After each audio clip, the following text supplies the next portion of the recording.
I didn't write these questions, so some of them I have to read verbatim. Hit me. So, what were your thoughts and reactions when you were first offered The Last Jedi?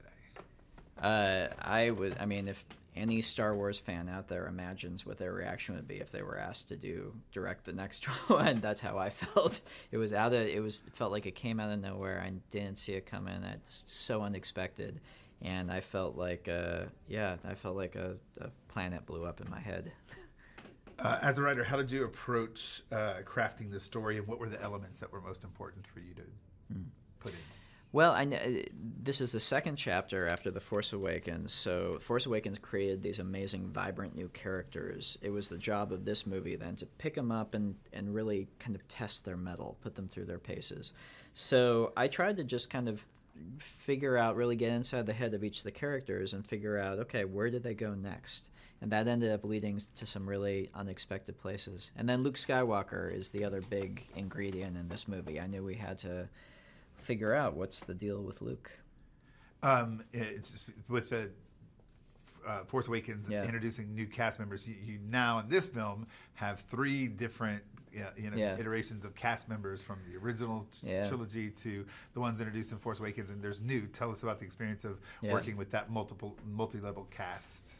It's interesting how there's always kind of a correlation between what's happening on screen and what's happening in real life. So to be on set and to have Mark and Carrie, who obviously go all the way at the beginning with these films, and then to have, Daisy and Adam and John and Oscar and everyone who was in The Force Awakens, and then to have Kelly Marie Tran and Laura Dern and Benicio Del Toro, who this is their first Star Wars outing.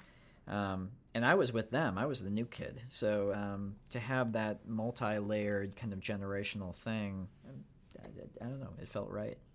And I've heard that sets are more massive in this production, and it obviously takes a balance between special effects and the practical, detailed, amazing sets that you're working with. How does that balance come about, and how do you have to work with that? Yeah, we had a huge amount of practical sets for this film, and part of the lived-in feel of Star Wars is something we really wanted to capture.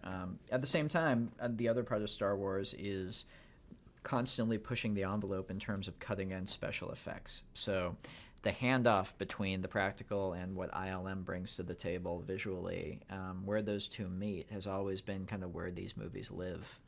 And the final question is, what do you expect audiences will take away when they walk out of the theater?